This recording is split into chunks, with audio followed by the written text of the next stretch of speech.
전쟁 영화에서 보면 간혹 볼 수 있는 장면이 있습니다. 그건 뭐냐면 전쟁을 치르기 전에 저렇게 지휘관이 군인들을 모아놓고 출정식을 하는 겁니다. 그리고 그 출정식에서 하는 말이 있습니다. 왜 이 전쟁을 해야 하는가? 전쟁의 명분을 얘기하기도 하고요. 또 이 전쟁에서 우리는 이길 수밖에 없다. 그런 얘기도 하고 국가의 부르심에 여러분 응답하십시오. 뭐 이런 얘기들을 하면서 큰 고함도 치고 또 목소리를 높여서 지휘관이 또 이 군인들에게 그렇게 호소하는 장면들을 우리는 간혹 보게 됩니다. 그리고 그 이야기를 듣는 군인들은 어떻습니까? 대본에 있는 거긴 하지만 막 이렇게 고함을 같이 치면서 함성도 지르고 나가자, 싸우자 뭐 이런 얘기들을 하게 됩니다. 그 영화를 보는 사람들도 가끔 거기에 몰입을 해서 나도 나가야 되는 거 아니야? 이렇게 이런 생각들도 하면서 또 감정에 북받쳐서 이렇게 가슴이 뜨거워질 때도 있는 것이죠. 여러분, 지휘관들이 부하들을 모아놓고선 그런 말을 하는 이유가 있을 것 같습니다. 왜 그럴까요? 전쟁에 임하는 군인들의 가장 큰 적은 바로 두려움입니다. 자신에 대한 두려움, 또 공포감 그런 것이죠. 그래서 전쟁의 승패는 군사력에도 있겠지만 그 무기를 가지고 싸우는 군인들의 사기와 패기가 좌우가 될 때가 많죠. 그래서 결국에는 이들을 모아놓고선 정신무장을 하는 것입니다. 오늘 본문 20장에 보면 가나안에서 전쟁에 임할 때 지켜야 할 율법에 대해서 말하고 있습니다. 그러니까 전쟁에 지금 임하고 있는 게 아니라 앞으로 전쟁에 임하게 된다면 이런 법과 이런 원칙을 따라서 전쟁을 해라, 그런 율법을 말하고 있는 것이죠. 이 율법에서도 보면 이스라엘의 민족이 전쟁에 참여할 때 출정식을 하라고 말하고 있습니다. 겉으로 봤을 땐 출정식을 하라는 말이 있지 않지만 보면 이게 바로 출정식입니다. 우리 2절을 한번 읽어보도록 하겠습니다. 시작.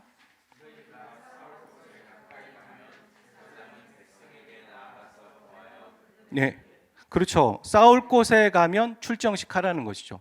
전쟁에 임하기 전에 제사장이 앞에 가서 이 군대 지휘관처럼 그렇게 모든 일들을 하라는 것이죠. 그런데 일반적으로 보는 모습과는 다른 부분이 이스라엘의 출정식에 있습니다. 여러분 눈치채셨습니까? 전쟁에 있을 군 지휘관이 없는 거예요.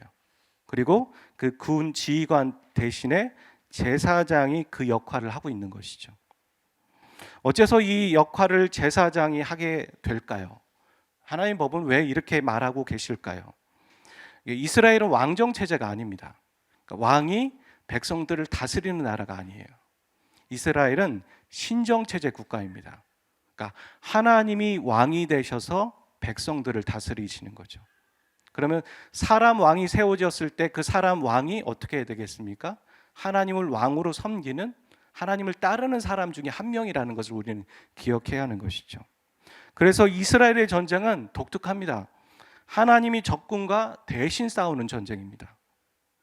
여기 제사장이 군인들 앞에 섰다라는 건 그냥 제사장 한 사람을 얘기하고 있는 것이 아니라 하나님의 임재를 상징하고 있는 것이죠. 제사장이 앞에 있다는 건 하나님이 우리와 함께 하시는구나, 그런 것들을 사람들에게 알려주기 원했던 겁니다.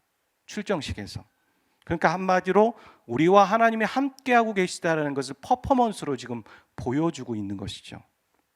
그러니까 이스라엘의 전쟁은 정치적 전쟁이 아니었습니다. 어떤 나라를 정치적으로 함락해가지고 뭐 이익을 취하겠다 이런 얘기가 아니라 바로 하나의 제사 행위였습니다. 그 자체가 예배였다는 것이죠. 하나님께 전쟁의 승패를 묻고 나아가서 싸우는 전쟁이었습니다. 그래서 제사장이 등장하는 겁니다. 성경에 보면 사무엘상 13장에 보면 그런 얘기가 나오죠. 사울 왕이 세워졌는데 그 사울 왕이 블레셋과 전쟁을 하려고 합니다. 그런데 누구를 기다립니까? 사무엘을 기다립니다.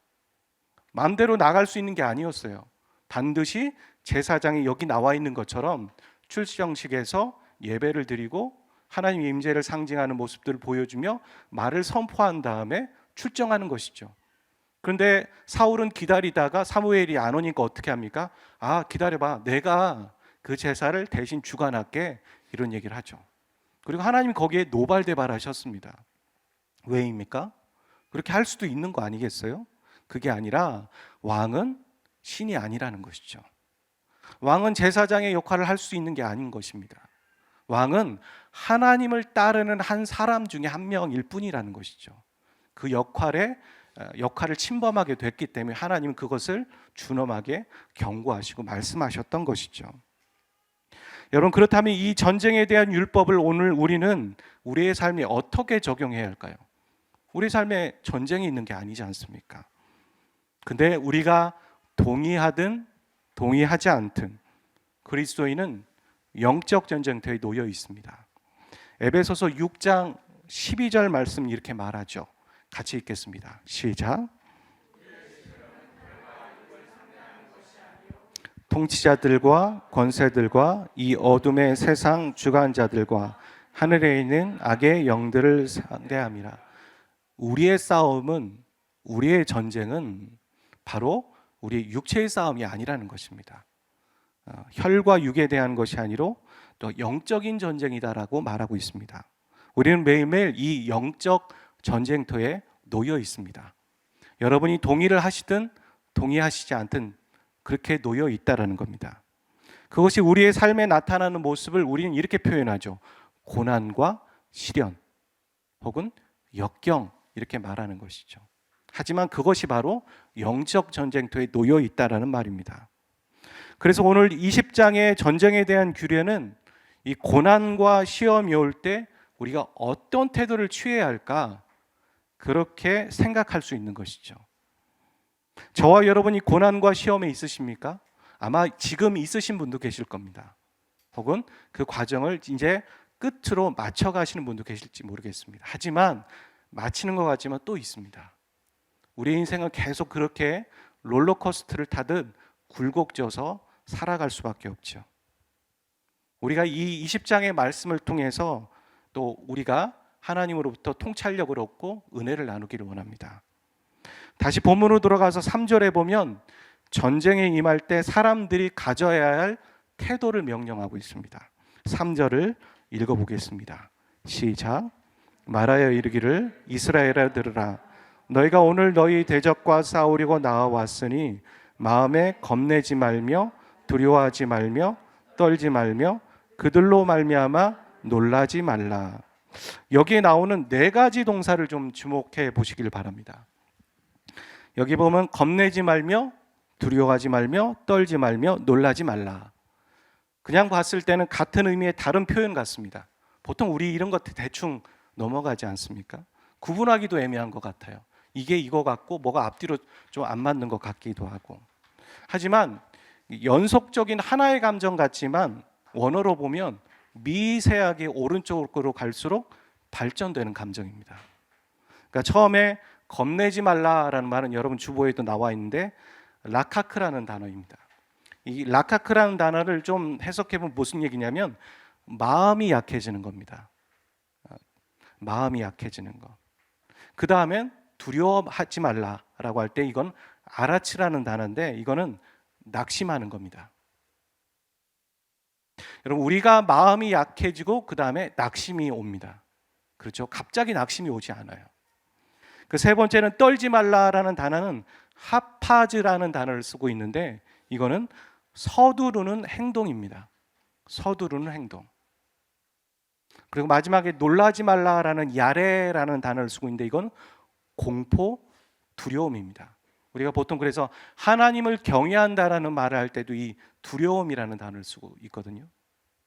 그러니까 이것은 인간의 단계적인 심리 상태를 지금 말하고 있습니다. 인간은 심적으로 부담을 느끼면 어떻게 합니까? 몸에까지 영향이 오죠. 그걸 전문 용어로 주눅이라고 얘기합니다. 사람들은 운동 선수들도 보면 슬럼프가 옵니다. 처음엔 그냥 우연히 안 되나 보다 했는데 두 번째 안 되고 세 번째 안 되면 어떻게 됩니까? 심리적인 압박감을 갖는 거죠. 내가 이거 안 되는 건가? 내가 나이가 먹은 건가? 내가 실력이 없는 건가? 이런 심리적인 압박감이 오고 그 다음에 낙심이 오고 그 다음엔 어떻게 합니까? 조급해집니다. 몸이 조급해지고 서툴게 되는 것이죠. 주눅이 드는 거죠. 경직되는 것이죠. 그 다음엔 공포감이 오는 겁니다. 이 말은 전쟁에 임할 때 이스라엘 백성들의 심리 상태가 이러니까 제사장의 앞에 가서 마인드 컨트롤을 해서 그 심리 상태를 깨워라. 긍정적인 마인드를 줘라 정도의 말을 하고 있는 게 아닙니다. 아까 말한 것처럼 이스라엘 백성들의 전쟁은 독특한 전쟁입니다. 이스라엘이 하는 전쟁은 하나님이 싸우시는 전쟁입니다. 그래서 전쟁에 임할 때 가장 큰 그 적은 두려움인데, 그 두려움은 하나님을 신뢰하지 않는 것입니다. 반대로 성경에서 강하고 담대하라는 말을 할 때 있지 않습니까?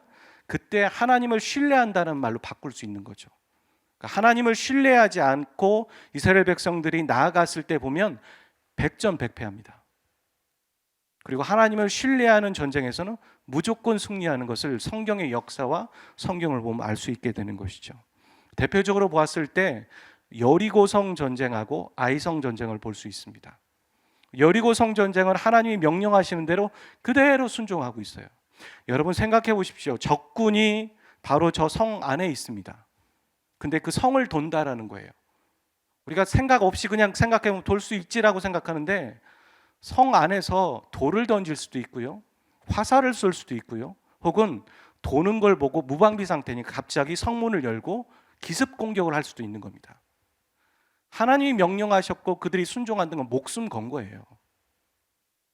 오늘 우리의 인생에도 하나님이 말씀하시는 걸 대충 하는 게 아니라 우리는 목숨 걸고 지켜야 될 때가 많습니다. 그리고 하나님은 그렇게 우리에게 명령하십니다. 너 목숨 걸고 지킬 수 있어? 우리도 하나님 믿을 때 목숨 걸고 믿어야 됩니다. 대충 한 발은 여기에 두고 한 발은 여기 두는 그런 걸로 안 됩니다. 우리가 어떤 사람을 사귈 때도 한 발은 이쪽 두고 한 발은 이쪽 두고 양다리 하는 거 보면은 밥맛이라고 말하지 않습니까? 쳐다보지도 않지 않습니까? 그런 것처럼 미지근하든 그런 건 없습니다. 차든지 덥든지 둘 중에 하나라는 것이죠. 그런데 여리고성 전쟁엔 순종했을 때 무너집니다. 놀랍게도 역사적으로 문헌적으로 봤을 때 그 성은 철옹성이라고 얘기하는데 성벽이 세 겹으로 쌓여 있었다고 고증하더라고요. 그렇게 강한 성인데 무너지는 겁니다. 하나님의 말씀에 순종할 때. 근데 아이성은 어떻습니까? 여리고성보다 아이성이 훨씬 쉽게 보였습니다. 쉽죠. 그래서 그들이 짐작과 추측과 자기의 생각으로 나갔는데 지게 되는 것이죠. 그게 바로 이스라엘의 전쟁이고, 그게 바로 우리의 인생 가운데 영적 전쟁의 똑같은 상황이라는 것입니다. 여러분, 이 이스라엘 백성들이 하나님을 신뢰하기 위해서 어떻게 해야 될까요? 갑자기 신뢰해라 신뢰하라고 해서 되는 걸까요? 그건 또 다른 마인드 컨트롤이죠. 그게 아닙니다. 이들이 하나님을 신뢰하기 전에 앞서서 선행되어야 했던 게 있었습니다. 그건 바로 하나님이 우리에게 베푸신 은혜와 사랑의 기억을 되찾는 것이에요. 하나님은 이스라엘 백성들이 갑자기 그냥 믿어 이렇게 말하고 있지 않습니다. 맥락도 없이 그냥 믿으라 믿어 이렇게 말하고 있는 게 아니죠. 하나님은 이스라엘 백성들에게 충분한 그런 기적과 체험을 통해 하나님이 자신들을 사랑한다는 걸 알려주셨습니다. 그렇죠. 홍해의 기적이 그랬고요. 그리고 또 만나와 또 메추라기의 기적이 그랬고요. 또 요단강, 지금 가나안 땅을 넘어가는데 요단강의 기적이 그렇습니다. 하나님은 모든 순간순간 하나님 이스라엘 백성들이 믿을 만한 증거들을 충분히 보여주시면서 믿어라고 말하셨죠. 근데 이들은 지금 하나님을 신뢰하지 않게 된다는 겁니다. 왜 신뢰하지 않을까요? 믿음이 부족하다는 건 뭘까요? 하나님이 이미 보여주신 것을 잊어버린다는 것이죠. 까맣게 잊어버리면서 처음 만난 사람처럼, 내가 언제 그랬어? 언제 그런 은혜를 받았어? 언제 그런 사랑과 보살핌을 받았어? 라고 하면서 그냥 아무것도 없는 것처럼 나가니까 믿음이 생길 수 없는 것이죠. 로마서 말씀의 믿음은 들음에서 난다고 그랬죠. 하나님 우리에게 말씀하여 주셨습니다. 그리고 말씀을 주셨습니다. 그 말씀을 읽을 때, 말씀을 들을 때 우리는 믿음이 생기는 거지 갑자기 그냥 믿음이 생길 수 있는 건 아니라는 것이죠. 이스라엘 백성들이 번번이 하나님을 신뢰하지 않고 두려움에 빠지는 이유는 잊지 말아야 할 것을 잊었다라는 것이죠. 하나님이 자신들에게 보여주신 기적과 은혜와 또 그 사랑을. 오늘 우리도 그렇지 않습니까?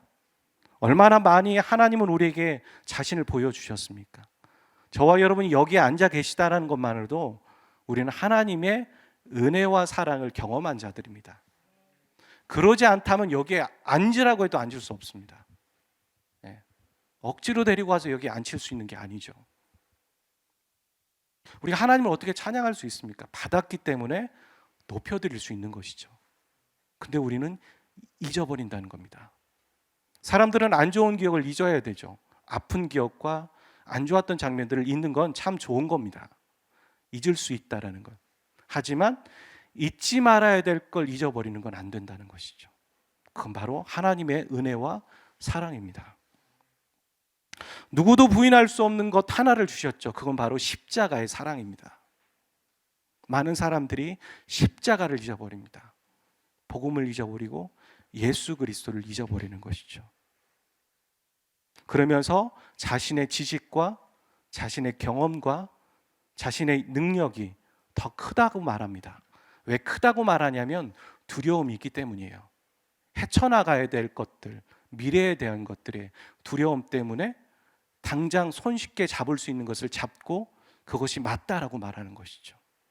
아이성 전투에 참여하는 이스라엘 백성들의 마음처럼 짐작과 생각으로 과신하면서 나가고 있는 것이죠. 오늘 저와 여러분이 그렇지 않나요? 하나님 우리에게 베푸신 은혜와 사랑을 기억하는 신앙, 생각하고 묵상하는 신앙을 가지시기를 바랍니다. 그리고 그 하나님을 기억하고 기도하는 겁니다. 아무런 맥락 없이 기도하는 것이 아니라 하나님이 그렇게 하셨지. 내가 정말 헤매고 있을 때 주님은 나에게 찾아와 주셨지. 출근길에 주님은 나에게 찾아오셔서 사랑한다고 말씀해 주셨지. 그때 그 순간에, 위기의 순간에 하나님은 나를 건지셨지. 그걸 생각해 보십시오. 그러니까 잔잔한 감동이 옵니다. 아, 하나님 그러셨지. 내가 잊고 있었구나. 하나님의 사랑을 받고 있었구나. 하나님, 내가 신뢰하지 못하는 것을 용서해 주십시오. 그렇게 말할 수 있는 것이죠. 시편 50편 22절에도 그렇게 말하고 있습니다. 같이 읽어보겠습니다. 시작. 하나님을 잊어버린 너희여 이제 이를 생각하라. 그렇지 아니하면 내가 너희를 찢으리니 건질 자가 없으리라. 또 히브리서 3장 1절도 말합니다. 시작. 그러므로 함께 하늘의 부르심을 받은 거룩한 형제들아, 우리가 믿는 도리의 사도이시며 대제사장이신 예수를 깊이 생각하라. 에베소서 2장 11절도 말하죠. 그러므로 생각하라. 생각하라는 말은 기억하라는 말입니다. 잊어버리지 말아라. 하나님이 너에게 주신 은혜와 사랑을 잊지 말고 다시 한번 생각하고 묵상해 보아라. 그렇게 말하는 것이죠. 우리 모두에겐 다 걱정이 있습니다. 그리고 두려움이 있습니다. 하지만 그 하나님의 은혜와 사랑의 기억으로 또 그 모든 것들이 덮어지고 우리 안에 평안과 소망이 넘쳐나시기를 주의 이름으로 축복드립니다. 우리 함께 찬양하고 기도하도록 하겠습니다. 이 찬양의 가사의 고백, 저와 여러분의 고백이 되면 좋겠습니다. 우리 조명을 좀 어둡게 해주시고 함께 찬양하겠습니다.